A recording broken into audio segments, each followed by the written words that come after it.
Passaremos agora à palestra O Futuro Global e o Impacto da Inovação e das Novas Tecnologias na Educação, convidando para proferi-la o engenheiro mecânico, especialista, mestre e doutor, CEO do Instituto Stella, professor Nerido Santos.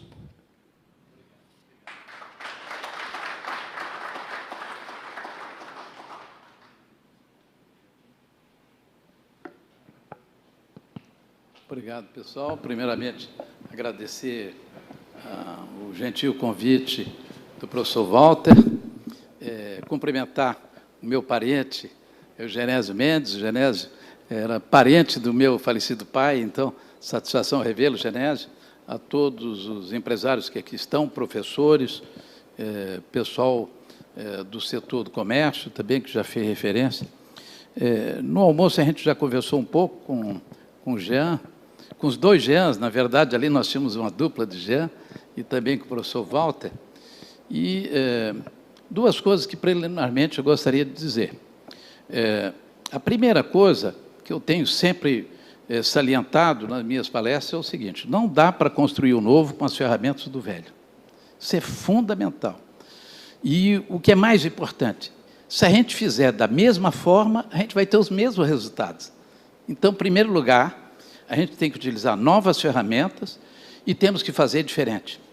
Se Tubarão quer realmente ser uma cidade protagonista, não só no sul de Santa Catarina, mas no estado, talvez até no próprio país, Tubarão tem que fazer diferente. Fazer diferente quer dizer entender o momento de transição que nós estamos vivendo, e esse momento é muito claro. A humanidade está saindo de uma era industrial, do tipo tradicional, para uma era digital. E essa mudança ela é paradigmática, é uma quebra de paradigma.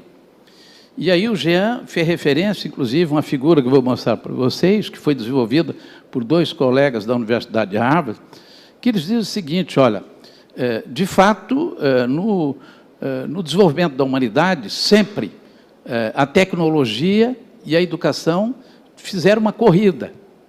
E quando a educação vai à frente, corre à frente, né, para utilizar a metáfora do Jean, de Fórmula 1, toda vez que a educação corre à frente, a humanidade teve, sobretudo, eu diria, desenvolvimento, teve, sem sombra de dúvida, prosperidade. O evento que a gente pode caracterizar melhor, neste caso, é pós-Segunda Guerra Mundial, quando, com a criação das Nações Unidas, foi definido como fundamental a universalização do ensino fundamental em todos os países. E se vocês observarem, até a década de 60, o Brasil tinha 4 universidades: USP, UFMG, a antiga Universidade Nacional, que depois se transformou em UFRJ, e a Universidade Federal do Paraná. Até a década de 60. A partir da década de 60, começam a surgir as universidades no Brasil, é o que permitiu a grande prosperidade do Brasil, a partir da década de 50 até os dias atuais. O problema é que já no final do século XX, e agora na terceira década do século XXI, nós estamos com um problema sério. Qual é o grande problema? Nós, e eu quero dizer para vocês, com toda tranquilidade, porque eu sou professor há 48 anos. E, aliás, se Deus me desse a oportunidade de voltar ao mundo, eu gostaria de ser professor. E também, ela não está aqui, mas casar com a mesma mulher que eu sou casado há 48 anos também. E é importante a gente entender que é o seguinte: nós hoje estamos formando desempregados. Em todos os cursos, praticamente em todos os cursos, porque nós estamos formando pessoas para uma era que não existe mais, que é a era industrial, que vai desaparecer. Se nós não entendermos que a nova era digital vai exigir novas competências, seguramente nós, professores, estamos criando, na verdade, ou formando desempregados. E eu tenho que fazer esse tipo de reflexão, esse tipo, eu diria até, para utilizar o termo correto, de provocação, para a gente entender o que é que nós vamos mudar. Então, eu coloco, primeiro, a era digital é um novo paradigma da sociedade humana. E não dá para ser construído com as novas ferramentas do velho. E, portanto, a educação e o trabalho serão digitais. Até, eu diria, figital, para utilizar o termo em inglês. Quer dizer, ele é físico e digital. Ele é híbrido. E a educação também tem que ser híbrida. E nós cometemos um equívoco, e esse equívoco, ele vem que nós utilizamos uma verdadeira bigorna no pé, que se chama construtivismo socio-interacionista. É um equívoco, isso é da década de 60. O Vygotsky, quando criou isso, ele nem sabia que um dia teria internet, ele nem sabia o mundo digital. E hoje, os colegas professores da área da educação ficam insistindo no construtivismo socio-interacionista. Temos que cortar essa bigorna do pé. Isso não vale a pena. Na verdade, as novas teorias, do ponto de vista pedagógico, têm que olhar para a era digital, não para a era industrial. Eu vou mostrar de forma muito clara, para quem é professor vai entender.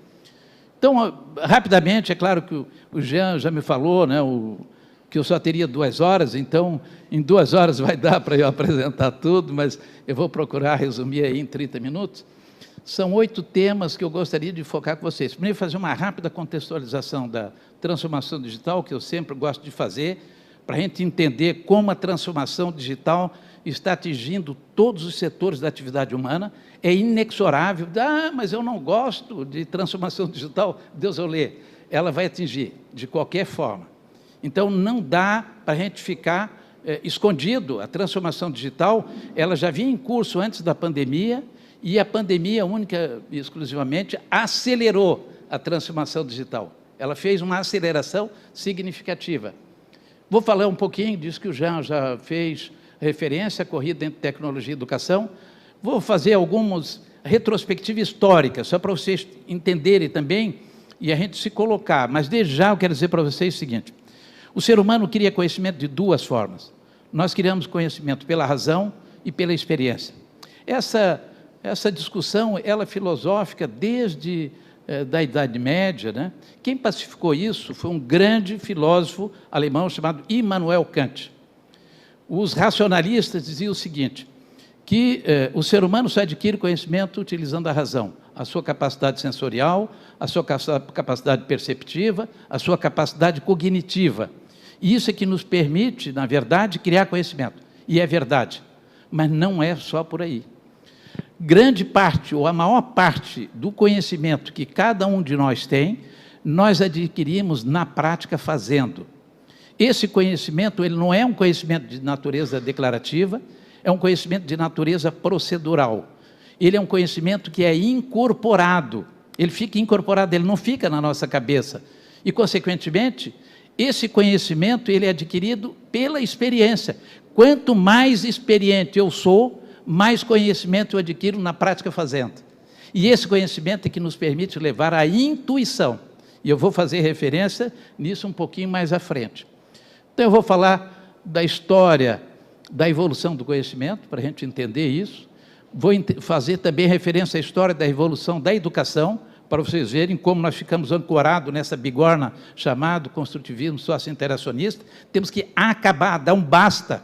E, aliás, essa mesma turma que ficou ancorada é a turma que não quer a reforma do ensino médio, que quer voltar para trás. São os reacionários, porque eles se dizem progressistas, mas são contra o progresso. Quando eu me digo progressista, sou contra o progresso, o que é que eu sou? Reacionário. Eu estou reagindo a uma mudança que está em curso. Como é que eu, professor, eu sou professor há 48 anos, e eu posso dizer para vocês que é o seguinte, o ensino... Aliás, eu fiz o meu ginásio aqui no Colégio Dion, na década de 60.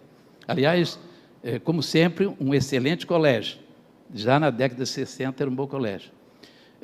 Só para dizer para vocês o seguinte, que, de fato, se eu faço um bom colégio, um bom ensino fundamental, isso é importante para a minha vida futura do ponto de vista acadêmico. Foi o Colégio Dion que me permitiu fazer depois a escola industrial, hoje, depois a Escola Técnica Federal, atualmente Instituto Federal de Educação, depois fazer engenharia mecânica, fazer mestrado na Sorbonne, fazer doutorado nos Arts Métiers, fazer pós-doutorado na Politécnica de Montreal, no Canadá, tudo por causa da base que eu tive no Colegião. É importante salientar. Quer dizer, se eu não tiver base, se eu não tiver fundamento, eu não tenho sustentabilidade. O que sustenta é se eu tenho uma boa formação de base. Então, isso é importante. A história da evolução da gestão organizacional, e aí é importante também a gente entender, porque muito se critica com relação à burocracia. Eu vou mostrar para vocês que a burocracia também não é, digamos assim, essa coisa feia que a gente chama. Antes da burocracia existia desorganização. Quem trouxe para a iniciativa privada e, sobretudo, para a iniciativa pública, a organização foi a burocracia. Max Weber é que deu esse conceito. O problema é que, com a evolução, teve muita gente, de novo, e ficou ancorado na burocracia, mas a burocracia era uma passagem obrigatória para eu poder organizar. A história da evolução da indústria 1.0 até a indústria 4.0, onde nós estamos hoje, e a história da evolução do trabalho humano. Vocês vão ver o seguinte, o ser humano, antes e durante muito tempo, praticamente durante todo o século XX, nós somos mão de obra. Trabalhavam com as mãos, ou no máximo com o corpo, e muito pouco com a cabeça. Mas a capacidade humana ela é muito mais cognitiva e intuitiva do que sensório-motora. Isso quer dizer o seguinte, o ser humano é muito mais frágil do ponto de vista físico-muscular do que do ponto de vista mental. A nossa grande capacidade que nós temos é em termos de pensamento, de criar conhecimento, de ter criatividade, de ter ideias, de gerar coisas novas. E quando eu fico enfatizando o passado, olhando para trás, eu quero que todo mundo volte a trabalhar com as mãos. Nós temos que trabalhar mais com a cabeça. Hoje, o maior desafio que o professor tem, seja do ensino fundamental, ensino médio, ensino superior, mestrado, doutorado, eu digo isso para os meus alunos de doutorado, é ensinar os estudantes a pensarem. Saber pensar é a coisa mais importante. Ter pensamento analítico, pensamento sintético, pensamento crítico, pensamento matemático, pensamento computacional, pensamento criativo. Saber pensar, porque o pensamento vem antes do conhecimento. O ser humano só cria conhecimento porque ele tem a capacidade intuitiva de pensar. O ser humano, ele é 4 seres simultaneamente.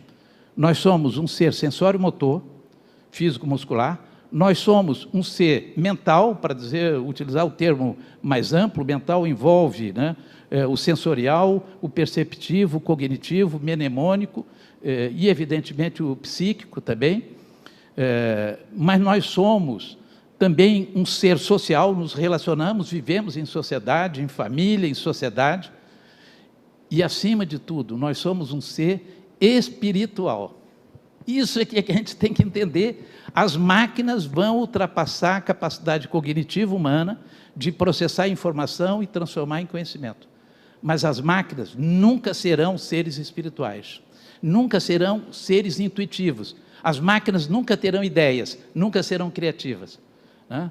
Eu quero dizer para vocês que eu sou um estudioso hoje das chamadas inteligências artificial generativas, e é inexorável, até 2030, mesmo para atividades cognitivas complexas, as máquinas vão nos ultrapassar. Mas as máquinas nunca chegarão a ser criativas, nunca terão espiritualidade. E é isso que eu preciso entender. E é isso que eu preciso desenvolver nos nossos estudantes, na nossa juventude, a espiritualidade. Aliás, as pessoas com maior espiritualidade são pessoas mais felizes. A felicidade está intimamente ligada à espiritualidade. Todo esse pessoal rancoroso, todo esse pessoal que tem raiva, todo esse pessoal, digamos, que vai à China e volta e quer não sei o quê, são pessoas que são, digamos assim, não têm espiritualidade. E isso é um problema, isso é um problema. E eu, quando penso mal de outra pessoa, eu acho que eu estou fazendo mal para outra pessoa, eu estou fazendo mal para mim mesmo. Vocês podem ter certeza. Nós temos 4 tipos de doenças, fundamentalmente, né? O ser humano pode ter uma doença infecto-contagiosa, uma doença geneticamente transmissível, uma doença traumática ou uma doença psicossomática.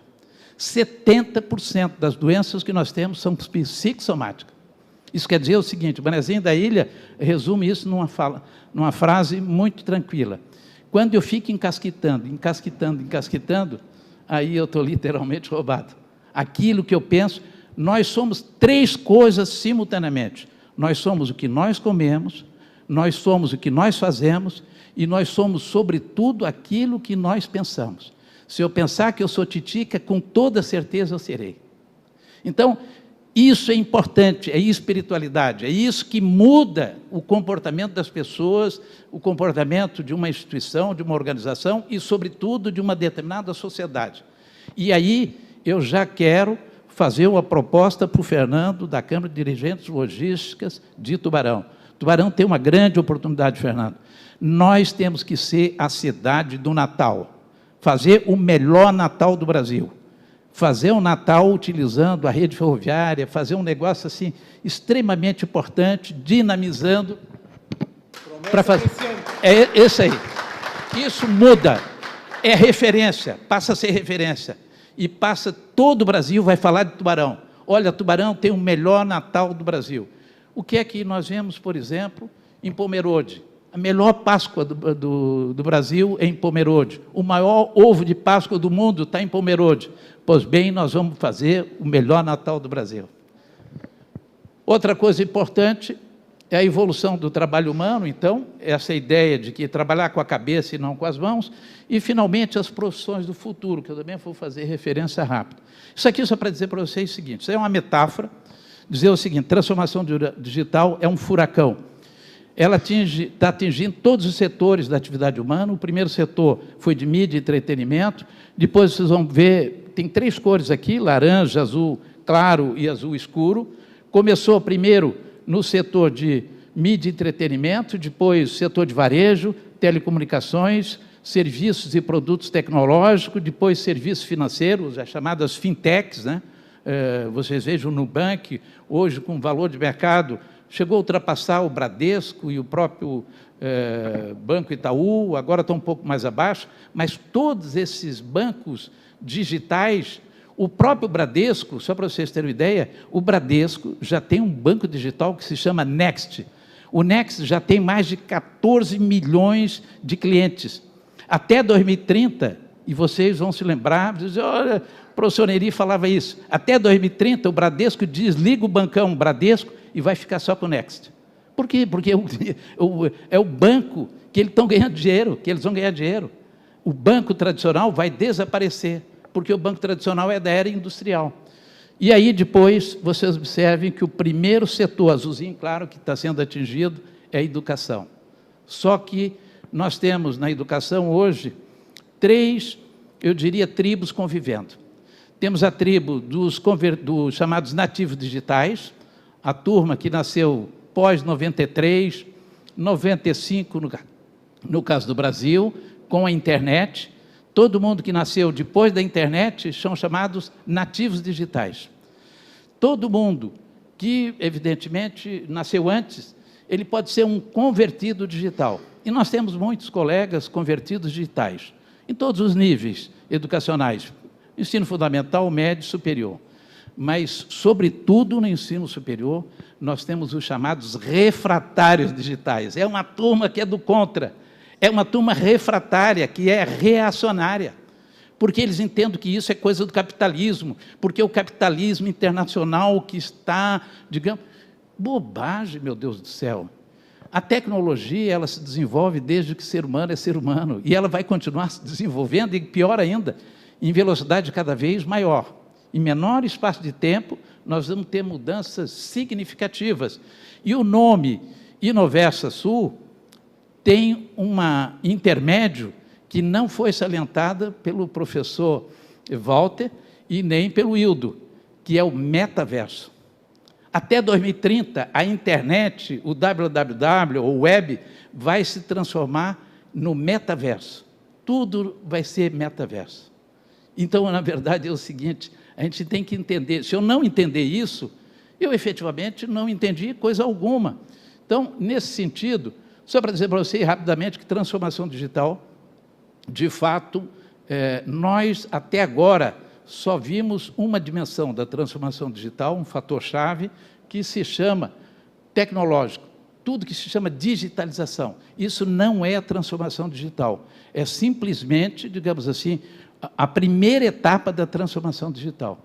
A verdadeira transformação digital vai se dar na mudança organizacional, com a mudança dos processos organizacionais, que hoje são analógicos e que serão digitalizados também, e, sobretudo, no modelo de negócio. Porque o modelo de negócio que hoje predomina ainda é o modelo fábrica, pipeline, da era industrial. Esse modelo morreu.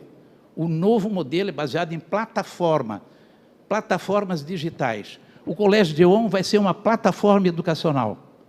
A Fundação Universo Sul vai ser uma plataforma. Tudo vai ser plataforma. Hoje, das 10 maiores empresas de valor de mercado no mundo, 7 já estão no modelo de plataforma. E as outras 3 estão migrando para o modelo de plataforma. Mesmo a indústria automotiva, que é a indústria ícone da era industrial, está migrando também para o modelo plataforma. Então, tudo vai ser efetivamente plataforma. E eu tenho que entender o que é plataforma. Eu vou falar um pouquinho mais à frente, mas adiantando, é o seguinte: no modelo tradicional, na lógica capitalista da era industrial, eu agregava valor somente pelo lado da oferta. Não existia agregação de valor para o lado da demanda. Isso quer dizer, eu empurrava para o mercado. Já na lógica Lean, do chamado Lean Manufacturing, Lean Software, Lean Healthcare, Lean Education, tudo que é Lean, tudo vai ser Lean, vai ser puxado pela sociedade. E quando é puxado pela sociedade, a demanda começa a agregar valor. E a plataforma permite isso. Então, quando a gente está utilizando, é importante que a gente saiba isso, quando eu estou utilizando uma plataforma de rede social, seja Facebook, seja Instagram, seja qualquer tipo de plataforma, mas, sobretudo, o Google, tem muita gente que diz, olha, eu estou usando aí, não sei o quê e tal. Não existe nada, digamos assim, não existe almoço grátis. Quando eu estou usando, e eu estou agregando valor gratuitamente à plataforma. E aí o efeito indireto de rede. Como é que funciona o modelo de negócio baseado em plataforma?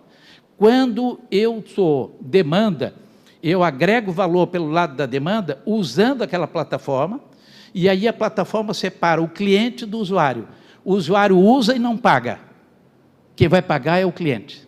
E quanto mais usuário tiver na plataforma, mais valor de mercado ela tem.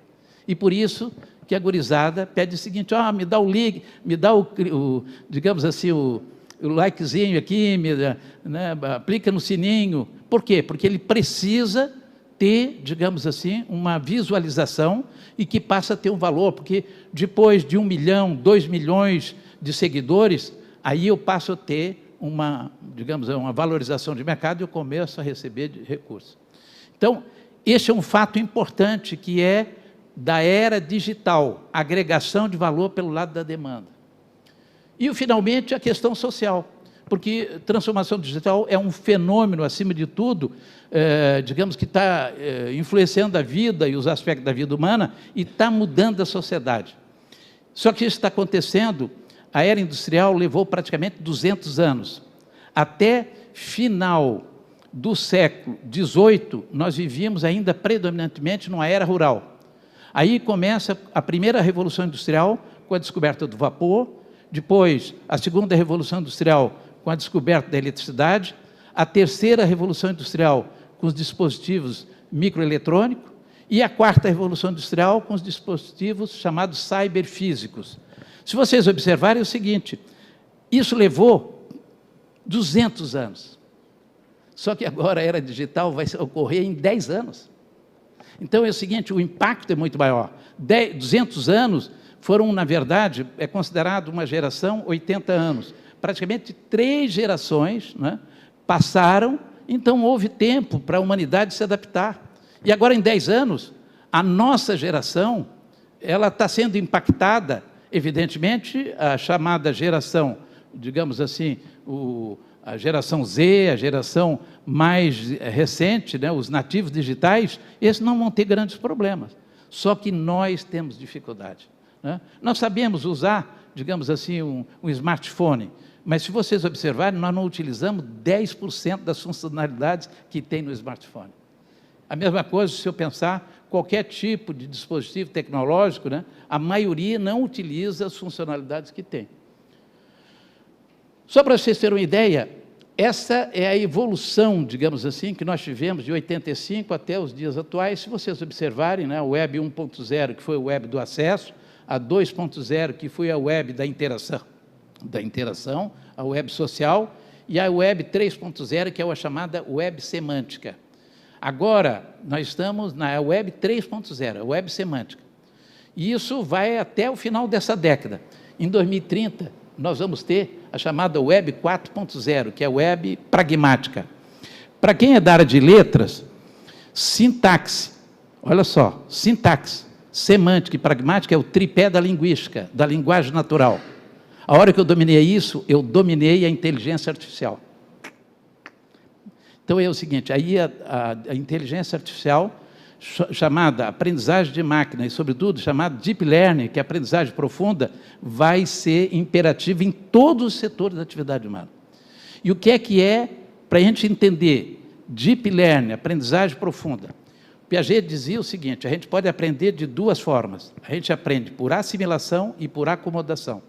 Assimilar conhecimento a gente faz desde a vida intrauterina até a fase mais avançada da vida.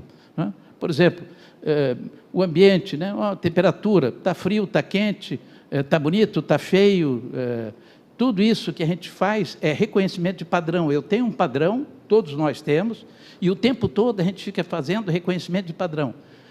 Isso vem da chamada lógica aristotélica, lógica de proposição, se isso, então aquilo, if then. Se isso, então aquilo. Tá? Isso é assimilação de conhecimento. Mas tem outra forma de adquirir conhecimento que é muito mais profunda, essa é superficial, que é por acomodação. Quando eu recebo uma notícia, digamos, impactante, uma coisa que eu não conheço, eu, digamos, tenho o que o Piaget chamava eu diria assim, um desequilíbrio das minhas estruturas cognitivas. E para eu reequilibrar minhas estruturas cognitivas, eu preciso fazer uma, digamos assim, acomodação dessa informação nova, para que ela seja processada cognitivamente e estocada na minha memória de longo termo. Nós temos 3 tipos de memória, bem rapidamente. Uma memória sensorial, que é extremamente volátil, uma memória de curto termo, de curta duração, que é uma memória de trabalho, de transição, que também é volátil, mas é a nossa memória RAM, como se fosse a memória RAM do computador, e ela é de passagem, e nós vamos para uma terceira memória, que é a memória de longo termo, de longa duração.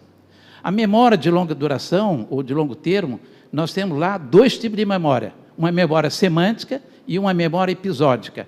A memória semântica é aquela memória que nos permite entender, compreender tudo aquilo que a gente vivencia. E a memória episódica é de todos os fatos e eventos vivenciados. A primeira está relacionada à razão, e a segunda relacionada à experiência. Por isso que a gente aprende pela razão e pela experiência. E isso está tudo estocado na memória de longo termo. E isso a gente faz constantemente utilizando a aprendizagem, primeiro por assimilação. Por acomodação, aí eu tenho um problema. Eu não utilizo mais regras de produção, essas regras sei e então. Eu utilizo, na verdade, é o que a gente chama de, o nome mais correto seria, digamos assim, uma espécie de redes semânticas, ou redes cognitivas, ou redes de conhecimento. Um exemplo bem concreto, para ficar mais fácil para a gente entender. Os seres vivos podem ser seres animais e seres vegetais. É importante, né, o pessoal que é contra comer carne, que seres vegetais são seres vivos também. As plantas, elas conversam entre si. Quer dizer, a planta pode matar, é um ser vivo, é melhor comer coisa, então, que não seja viva. Os seres animais podem ser mamíferos e ovíparos. Os mamíferos podem ser homens e macacos. Isso quer dizer o seguinte, eu estou criando uma rede semântica. Para a rede semântica, quanto mais profundo for a rede, mais específico é o termo que eu vou utilizando. Para cima fica o termo mais geral, seres vivos, e na medida que eu vou baixando, aprofundando, eu vou tendo seres mais específicos, os termos mais específicos. Aprendizagem, o Deep Learning, é porque eu vou especificando no nível que eu quiser. E é isso que as máquinas estão fazendo. As máquinas, inclusive, na própria literatura acadêmica se utiliza o termo algoritmos complexos. Não é mais algoritmo. A programação de computadores tradicionais era feita, evidentemente, eu fazia um fluxograma, depois eu utilizava um algoritmo, e do algoritmo numa linguagem, digamos, mais, eu diria, de baixo nível, até uma linguagem de mais alto nível, que é aquela que o usuário utiliza. Pois bem, agora eu não utilizo mais algoritmo, eu utilizo heurística. Heurística é a forma como o ser humano raciocina. Nós não raciocinamos algoritmicamente, nós raciocinamos heuristicamente. E é isso que a inteligência artificial está fazendo. Então, nós vamos para o Web 4.0, e aí vocês observar o seguinte, a Web 1.0 foi a Web semântica, a Web sintática, a 2.0 Web social, que é a Web já, também é sintática, mas ela é de interação, a 3.0, que é essa que nós estamos tendo agora, que é a Web semântica, e aí nós estamos indo para a Web 4.0, que é a Web pragmática, a internet das coisas, tudo que está relacionado à internet das coisas está relacionado à Web semântica, mas nós já estamos indo depois para a Web 4.0, que é a Web pragmática, que é a internet das coisas e depois da internet de tudo, porque vocês agora falam de IoT, logo ali na frente vocês vão escutar um termo, IoE, everything, tudo vai estar interconectado, pessoas com pessoas, pessoas com máquinas e máquinas com máquinas, tudo vai estar interconectado, e eu vou mostrar por quê. Só que na sequência, isso aqui é de plataforma, não vou nem fazer referência, né? A evolução das plataformas, que também estão acelerando a transformação digital, nós estamos já na 4ª geração de plataformas, com bilhões de usuários, aplicativos sensores, conexões de rede efetivamente infinitas, né? E isso que está mudando, utilizando sensores, IoT, blockchain e computação ambiente, a chamada computação de borda. Hoje a gente fala muito de computação nas nuvens, agora vem a computação de borda, a computação ambiente, né? Que é o CG, que ainda não chegou no Brasil, mas CG vai ser já a computação ambiente. Aquilo que o Jean fez referência, a corrida entre a educação e a tecnologia, então vocês vão ver na Revolução Industrial, a educação subiu acima da tecnologia e permitiu uma grande prosperidade para a humanidade, só que no final do século XX, início do século XXI, a tecnologia subiu de forma significativa e a educação ficou ancorada no construtivismo socio-interacionista.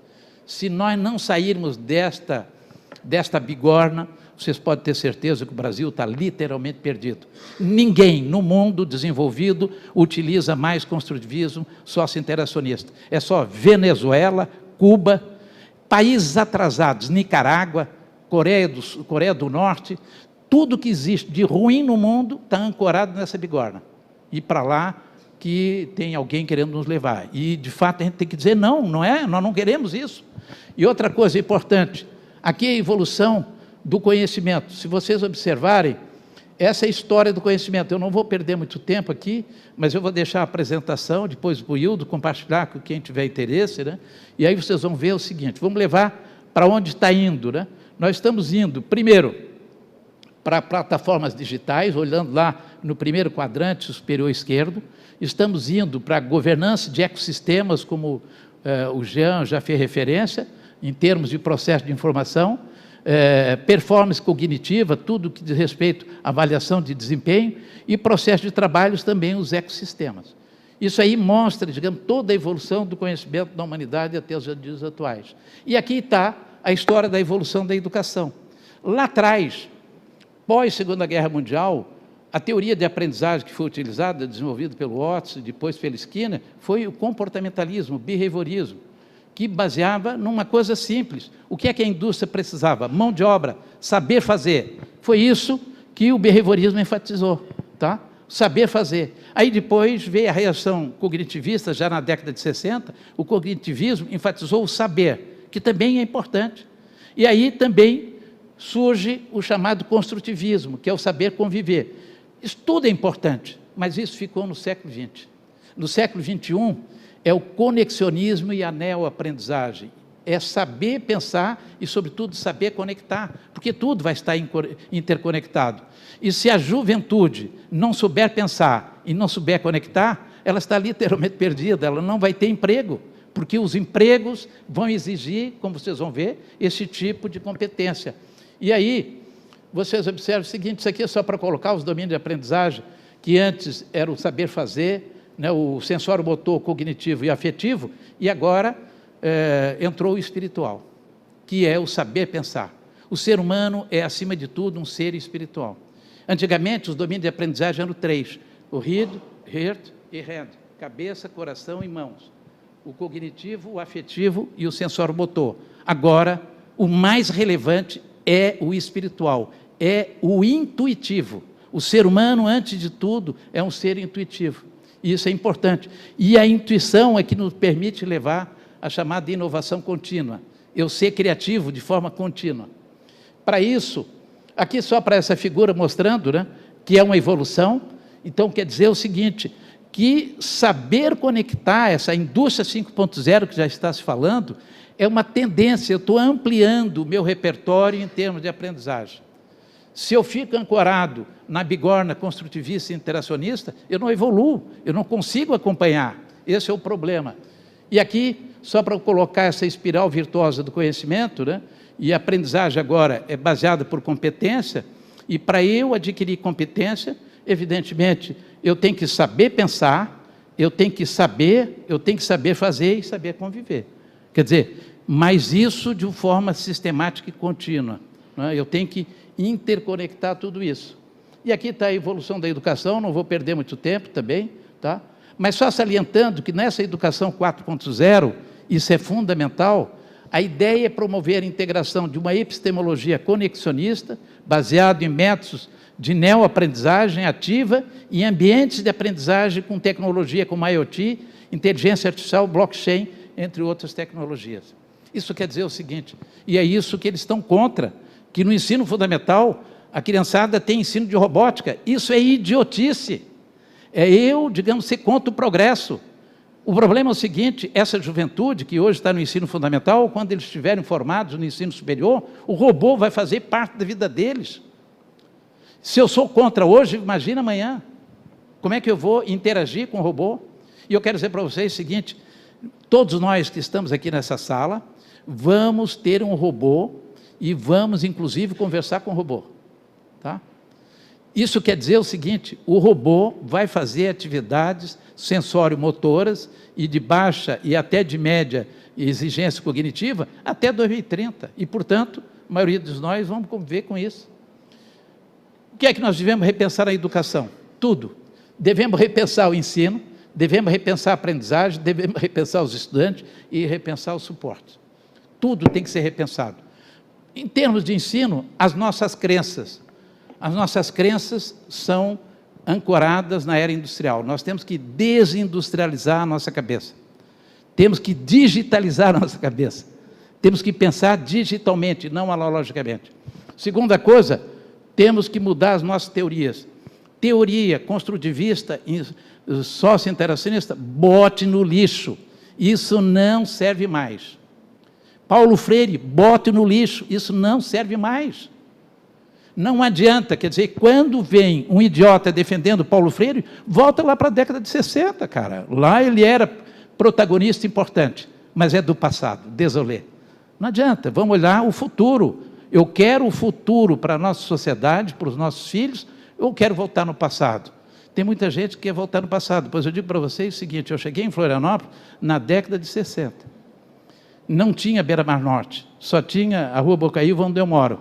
As casas que ficavam de frente para o mar, na verdade, para o fundo do mar, a maioria das pessoas faziam essas necessidades, jogavam lixo dentro da Beira-Mar Norte. Eu posso garantir para vocês, porque eu vivi nessa época, a Beira-Mar Norte era mais poluída do que hoje.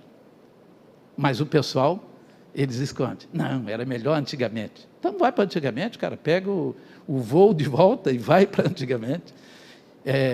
Digamos, os toaletes, que não existia toalete, eu sou de uma época, eu sou aqui, né, filho, meu pai morava aqui em São Martinho, né, o Genésio sabe muito bem, não tinha eletricidade. Os nossos toaletes eram na rua. E muita gente nem sabe por que o nome patente. O nome patente porque os primeiros vasos sanitários que começaram a chegar no Porto de Santos vinham patente número tal. E aí, o manezinho, patente, aquilo ali é patente, o vaso sanitário é patente. Mas, efetivamente, não é? Só para salientar que, de fato, a vida hoje está bem melhor do que antigamente. Pergunte para os avós, para as pessoas mais antigas, as dificuldades que eles tinham. É evidente que nós temos muitas dificuldades hoje, que temos que vencer essas dificuldades. Mas dizer que há 50 anos atrás era melhor, andar de cavalo é melhor do que andar de carro. Digamos, andar em estrada de chão é melhor do que andar em estrada de asfalto. Quer dizer, eu, quando fui para Florianópolis, não tinha BR-101, não estava asfaltada, era asfaltada até Laguna. De Laguna a Florianópolis era estrada de chão. Quando a gente ia de ônibus, parava em Paulo Lopes, porque tinha que fazer uma parada para almoçar em Paulo Lopes. Era melhor naquela época. Eu fico impressionado, assim, tem gente que ainda... Aí, as 10 competências até 2030, que são fundamentais. Primeira competência, competência interdisciplinar e transdisciplinar. A ideia de que eu sou formado em física e penso só em física é do passado. Eu sou formado em biologia, só olho para a biologia, sou formado em química. A visão disciplinar hoje está superada. Eu tenho que ter uma visão interdisciplinar e, sobretudo, transdisciplinar. Quando se trata de tecnologia, a tecnologia é cross em todos os setores da atividade humana. Então, eu tenho que ter uma visão transdisciplinar. Sustentabilidade é transdisciplinar. Inovação é transdisciplinar. Então, eu tenho que ter essa visão interdisciplinar, físico-química, biotecnologia e também transdisciplinar. A segunda coisa, pensamento complexo. Por quê? Porque a humanidade está cada vez mais complexa. Eu tenho que ter a capacidade de pensar de forma complexa, sistêmica. Pensamento sistêmico é olhar o todo, ter uma visão do todo. E depois, evidentemente, vir para as partes. Né? É evidente... mas eu gosto mesmo do método indutivo, começo nas partes e vou para o todo. O problema é o seguinte, dessa maneira, eu nunca vou chegar lá. Não quer dizer que a visão, olhar do todo para as partes, né, o método chamado, digamos assim, dedutivo, ele seja o único. Não, na verdade, eu tenho que fazer o top-down e o bottom-up. Fazer, na verdade, o middle up-down. Do meio para baixo, do meio para cima. Eu tenho que pensar sistemicamente e tenho que olhar, evidentemente, as partes. E, nesse sentido, eu tenho que utilizar um método que até agora é pouco utilizado em termos de pesquisa, que se chama o método abdutivo. Né? Todos nós já vimos falar que os objetos voadores não identificados abduziram determinadas pessoas. Tem muita gente que foi abduzida pelo OVNI, né, pelo objeto voador não identificado. Por que essas, digamos assim, essas civilizações mais adiantadas não vêm e não levam os 8 bilhões, né, de habitantes, somente algumas espécies? É porque eles se baseiam no método abdutivo. A abdução é um método do qual eu pego poucas espécies, analiso elas profundamente e eu consigo generalizar. Tá? Quer dizer, eu não preciso nem ter uma amostra representativa do conjunto da população. Eu me baseio no método abdutivo, ou de abdução. Essa é a ideia. Outra coisa, método analítico. Análise é a base do pensamento crítico. Quando eu analiso, eu faço uma comparação utilizando uma referência. Nós temos que ter essa capacidade de análise. Sempre ter um benchmark, uma referência. E, evidentemente, aí eu analiso a situação. Como é que eu posso dizer que o meu colégio é melhor do que o outro? Não é? É porque o meu colégio, eu tenho aí toda uma série de indicadores em relação a outros colégios e eu estou melhor em todos os indicadores. E aí eu posso dizer, semediar, que o Colégio Deon é um dos melhores colégios de Santa Catarina e do Brasil. Então, só para... Por quê? Porque ele tem vários indicadores que eu sou acima da média. E isso se chama pensamento analítico, a capacidade que eu tenho de analisar em relação a uma referência. Pensamento crítico também é importante. O pensamento crítico, na verdade, está relacionado a crítica é a base do pensamento criativo. Isso quer dizer o seguinte, para eu criticar, eu tenho que analisar, mas para eu criar, eu tenho que sintetizar, eu tenho que ter um pensamento sintético. Num eu analiso e outro eu sintetizo. Então isso é importante para eu poder, de fato, inovar. Pensamento computacional. Hoje, qualquer menino, qualquer menina tem que ter capacidade em termos computacionais. Ele nem precisa ser um programador, mas ele tem que conhecer programação, fundamentos de programação. Ele tem que conhecer, digamos, tem que ter um mínimo de noção de algoritmo, ele tem que ter uma noção, digamos, de dispositivos tecnológicos, já no ensino fundamental. E, com isso, ele vai, evidentemente, definindo para ele onde vai surgir. Depois eu vou falar sobre as profissões de futuro, vocês vão ver que todas as profissões de futuro vai exigir esse tipo de conhecimento. Eu tenho que ter flexibilidade cognitiva, uma coisa importante também é a resiliência. A resiliência é uma propriedade que hoje se fala muito de organizações resilientes, de pessoas resilientes. A resiliência é uma propriedade dos materiais que tem 3 qualidades simultaneamente. Tem que ter resistência, tem que ter flexibilidade e tem que ter tenacidade. Resistência, evidentemente, resistir a um determinado, digamos assim, esforço, né? Uma determinada flexão, uma determinada compressão. A tenacidade, resistência ao choque, e a flexibilidade, se deformar, mas volta ao estado inicial, sem ficar, digamos, flexibilidade é o inverso de plasticidade, quer dizer, eu não me deformo. Se eu tenho essa capacidade, eu chamo que eu tenho resiliência. E as organizações e a fundação, professor Val, tem que ser resiliente para esse momento, né? Juízo de valor e tomada de decisão, a inteligência emocional, isso é importante, social, são as chamadas soft skills, né? Isso hoje é importante. Eu tenho que entender que, nesse novo contexto, uma das coisas mais importantes que tem é trabalhar em equipe, trabalhar em time, trabalhar em grupo, trabalhar de forma coletiva, de forma cooperativa, de forma colaborativa, cocriação, coprodução, como o Jean já fez referência.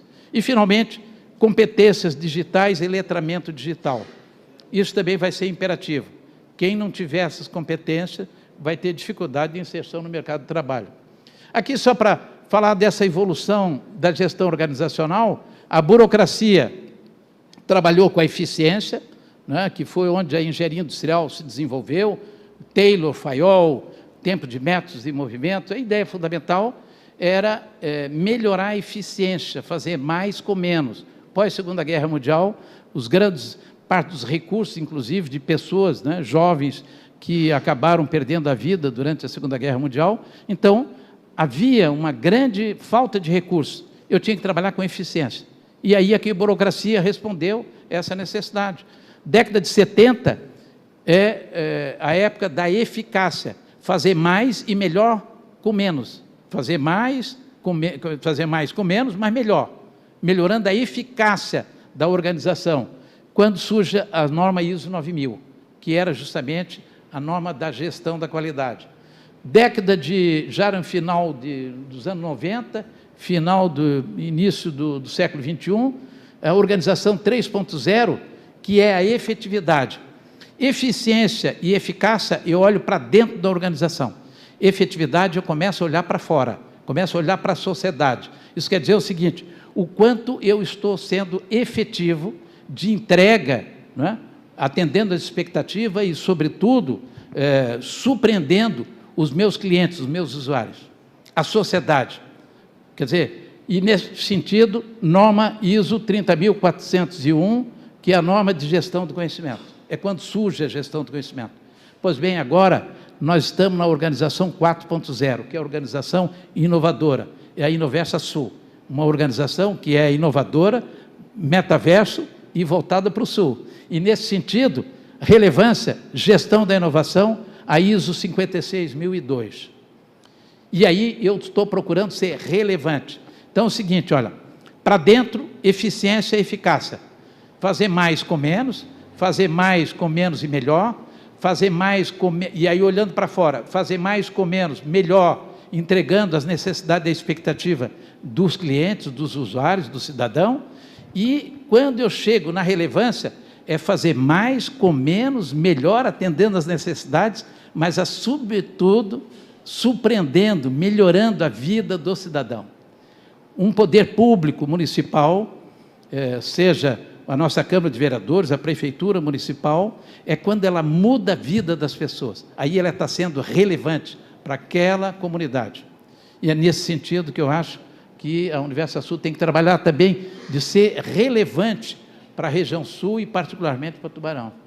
E aí a história da evolução da indústria, então só salientando, a indústria 1.0 foi a da mecanização, do vapor, a 2.0 da eletrificação, da eletricidade, a 3.0 da automação dos dispositivos eletrônicos e a 4.0 dos sistemas cyberfísicos.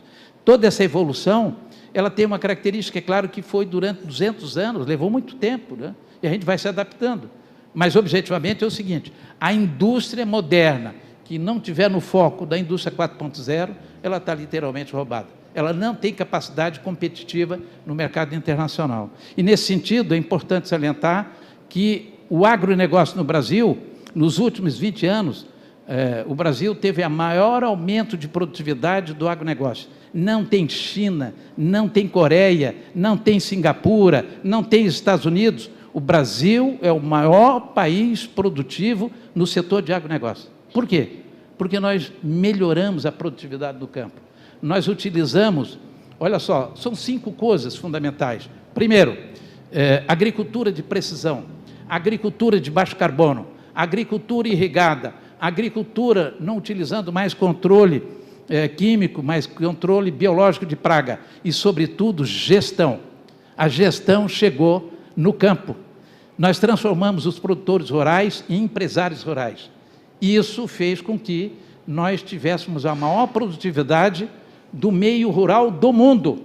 Se o Brasil tivesse tido na indústria a mesma evolução que nós tivemos na agricultura e na pecuária, o Brasil hoje seria uma Coreia do Sul. Só que, de fato, nós optamos por uma coisa que se chama protecionismo, mercado fechado, atendendo as necessidades, subsídio. A indústria automotiva no Brasil é uma vergonha, uma indústria ultrapassada.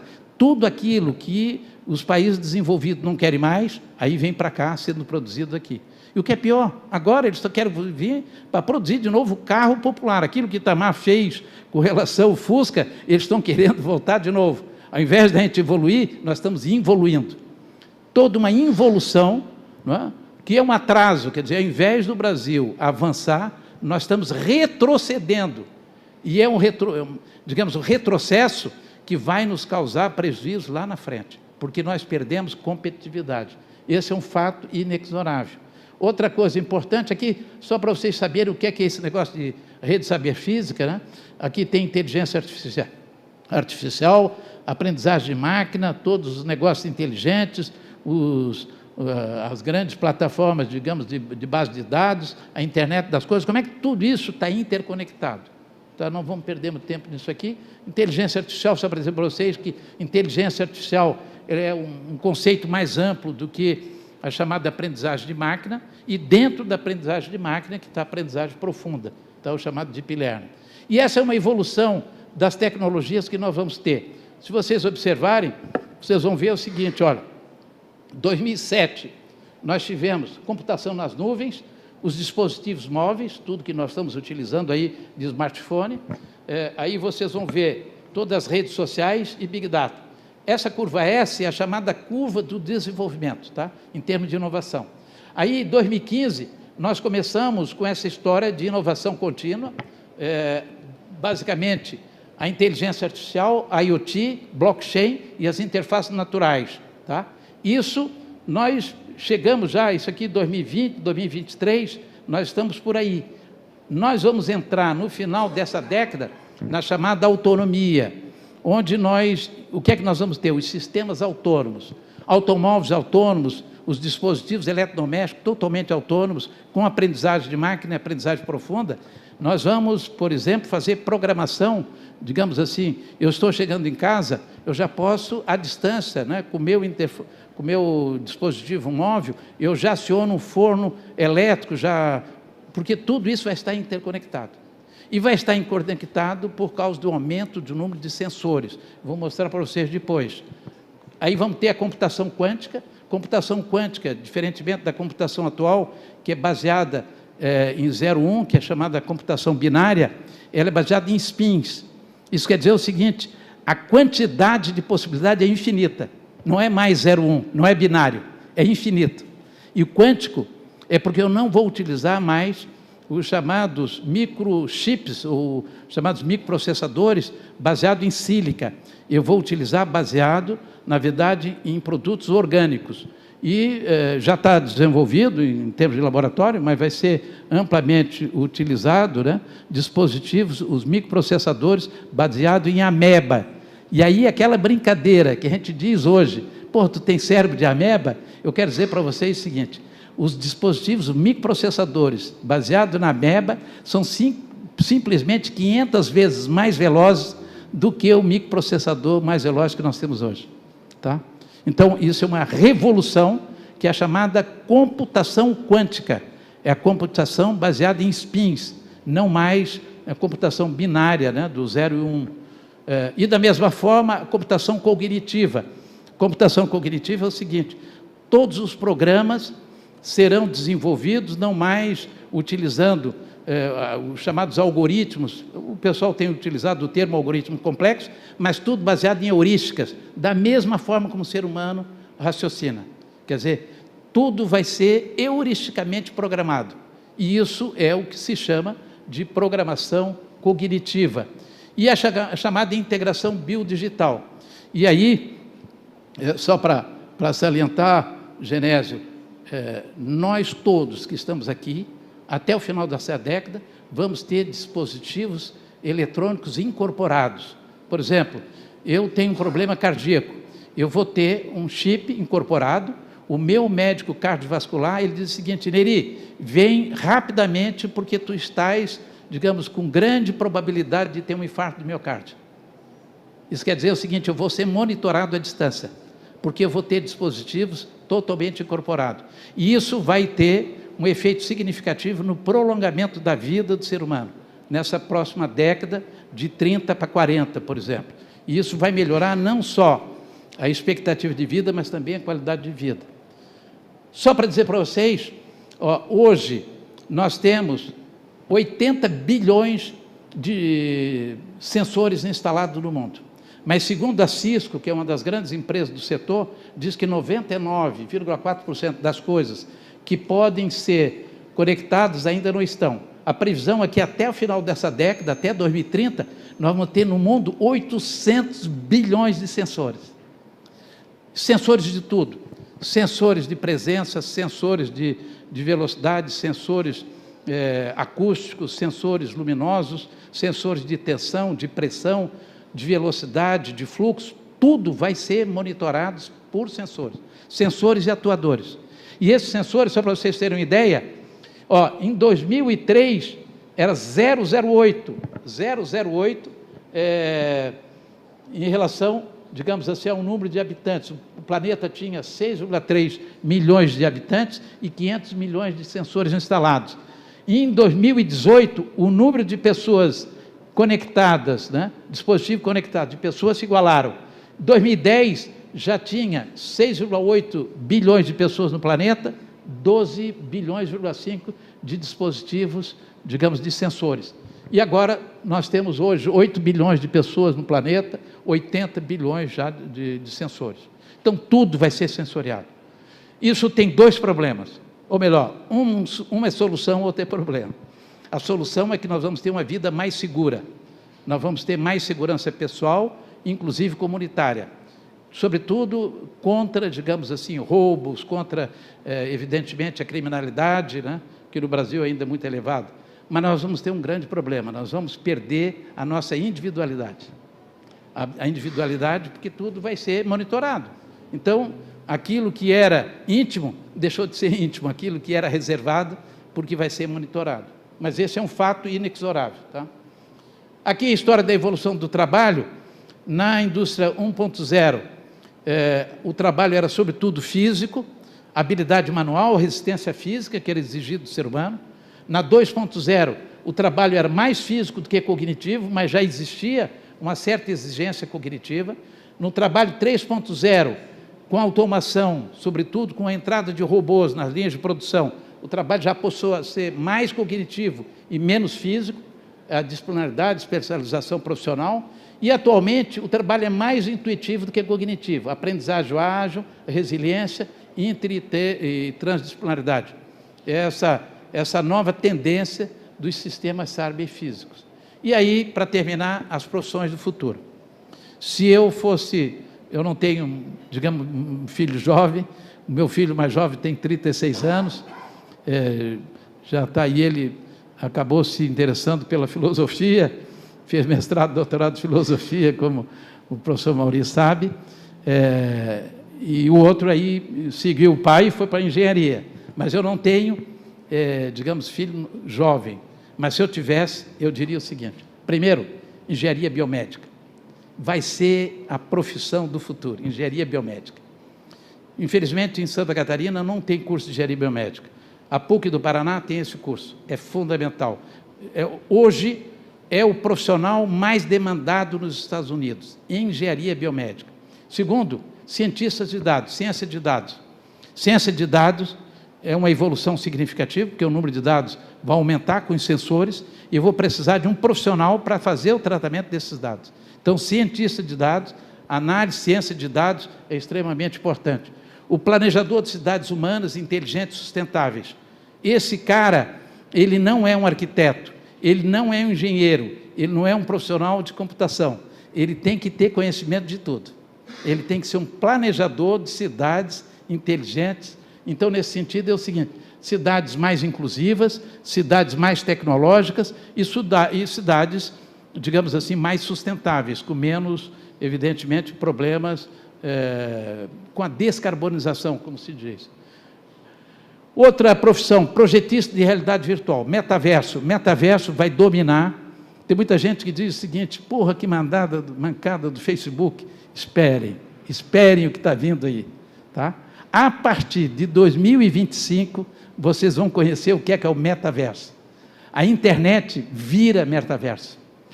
Nós vamos viver em dois contextos, que vão ser, todos nós vamos ter o chamado gêmeo digital. Eu vou ter, na verdade, o que a gente chama um assistente virtual. Isso quer dizer o seguinte: vai ter um Neri virtual que vai fazer muitas coisas que eu não faço, mas que ele vai fazer para mim e ele vai me adiantar. Isso quer dizer o seguinte: nós vamos viver no mundo real, que é esse que nós estamos, e nós vamos viver no mundo virtual. O mundo virtual vai permitir que eu faça projeto, desenvolva projeto, posso fazer, por exemplo, em termos de indústria, toda uma simulação para ver se a produção vai sair conforme. Antes de trazer para o mundo real, eu faço no mundo virtual. Corrijo todos os erros no mundo virtual e venho para o mundo real. Tá? Isso vai ser realidade a partir do 2025. Até final dessa década, vocês vão escutar falar muito do metaverso. E aí vocês vão conviver com o metaverso. Tá? O chamado Digital Twin, que é o gêmeo digital, todos nós teremos um gêmeo digital. Tá? Não tem nada a ver, tem muita gente que diz: mas isso já teve lá com o Second Life. Tem nada a ver. Second Life, isso aí é coisinha de criança, é brinquedo de criança. O que nós estamos falando é de coisa profissional. E a educação talvez seja um dos setores mais impactados. Por quê? Porque o metaverso me permite criar realidade muito próxima, uma realidade virtual muito próxima da realidade real. E, nesse sentido, eu posso ter uma aprendizagem imersiva. Eu aprendo quando eu estou imerso na realidade. Então, eu posso simular, digamos, fazer experiências laboratoriais, laboratórios remotos, virtuais. Isso vai ser um avanço significativo na educação. Outra coisa, arquiteto de blockchain. Quem é que não fez um Pix? O que é o Pix? O que está por trás do Pix? Blockchain. Tudo que tem transação vai utilizar tecnologia de blockchain. Blockchain é uma tecnologia extremamente simples. Quem inventou isso, evidentemente, teve uma grande sacada, mas, objetivamente falando, é o seguinte: vai ter um grande impacto também na educação, mas, na maioria das organizações, as transações vão ser totalmente virtualizadas por intermédio do blockchain. Arquiteto e curador de sistema de sensores, como os sensores vão aumentar de forma significativa, eu vou ter que ter gente que vai fazer esse planejamento para, por exemplo, em Tubarão, eu fazer... A cidade inteligente é uma cidade totalmente monitorada com sensores, intensiva em tecnologia.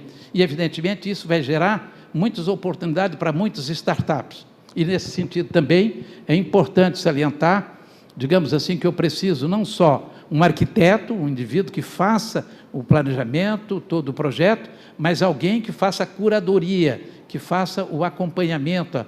O nome correto mesmo seria fiscalização, mas eu não quis botar fiscalização. Engenheiro do conhecimento, tanto quântico como cognitivo. Engenheiro do conhecimento é um engenheiro que trabalha com ativos intangíveis. Toda a engenharia tradicional trabalha com ativos tangíveis, como o Jean fez referência. Os ativos intangíveis são os ativos de maior valor. É o chamado capital intelectual. O capital intelectual, ele é um tripé. É o capital humano, que são as competências das pessoas, é o capital organizacional, que são as estruturas das organizações, e é o capital social, que são os relacionamentos sociais. Esse tripé forma o capital intelectual, que são os ativos intangíveis, que agrega mais valor a qualquer tipo de negócio. Se eu entender isso, eu posso transformar a minha região num território inteligente, baseado na inteligência, digamos, nessa visão, né, de uma arquitetura baseada, evidentemente, mais intensiva em conhecimento. Outro profissional, educador de IA, o teacherbot, né? O teacherbot, na verdade, é o seguinte: o professor, ele vai precisar de digamos, um assistente virtual, de um robô, que vai auxiliá-lo a fazer o plano de ensino, auxiliá-lo a preparar a aula, a preparar o assunto que ele vai ministrar na semana seguinte. E este educador de IA, ele vai ser, digamos assim, uma espécie, digamos assim, de quase um tutor, né? A tutoria, como hoje tradicionalmente é feita, isso vai ser agora desenvolvido por esse educador de IA, teacherbot. Programador e monitor de robôs colaborativos, isso é importante, porque o que é robô colaborativo? É robô inteligente, é robô dotado de inteligência artificial. Então, é uma área, um profissional que vai ser muito demandado no mercado, porque robô vai ter em tudo quanto é lugar. Vocês não imaginem como nós vamos ter robô em tudo quanto é lugar. No comércio, na indústria, evidentemente, nem se fala, no ambiente doméstico, nós vamos ter robô. Hoje já existe, né, os aspiradorzinhos vagabundo, mas eu quero dizer para vocês o seguinte: pense naquilo ali multiplicado por 100. É disso que eu estou falando. Quer dizer, nós vamos ter uma casa com muitos, digamos assim, equipamentos tecnológicos num espaço de tempo relativamente curto. Por isso que eu quero dizer para vocês que todos nós vamos conviver com isso. Profissionais de cibersegurança, o chamado hacker ético, né? Aquele cara que, digamos assim, tem a capacidade, porque evidentemente é um lado negativo das coisas, como o mundo vai estar interconectado, todos os sistemas cyberfísicos, eu preciso de cibersegurança, e tem os hackers do mal, os crackers, né? Mas eu preciso do hacker positivo, aquele hacker do bem, que é o hacker ético, que é o profissional de cibersegurança. Esse aqui também vai ser muito demandado. E, finalmente, esse aqui não tinha, mas eu botei só para dizer para vocês que, finalmente, a gente vai precisar do terapeuta de saúde de detox digital. Por quê? Porque nós vamos ser tão impactados pelas tecnologias digitais que nós vamos necessitar de um detox, digamos assim, de ir num profissional de saúde para nos, digamos assim, aliviar desta, eu diria, consumo da tecnologia, tá? Que muitos jovens já têm. Jovens que estão nos videogames, que estão...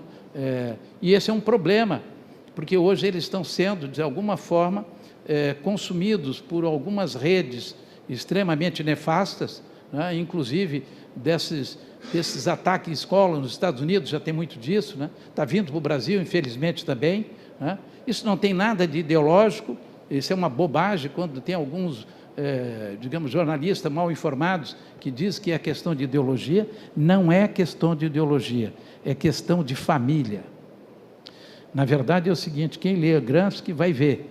O Gramsci diz o seguinte: se eu quero implantar o comunismo, a primeira coisa que eu tenho que destruir é a família. Então é o seguinte, nós estamos num problema sim, hoje tem uma campanha, digamos assim, mas é voraz para destruir a família. Destruindo a família, eu destruo a sociedade.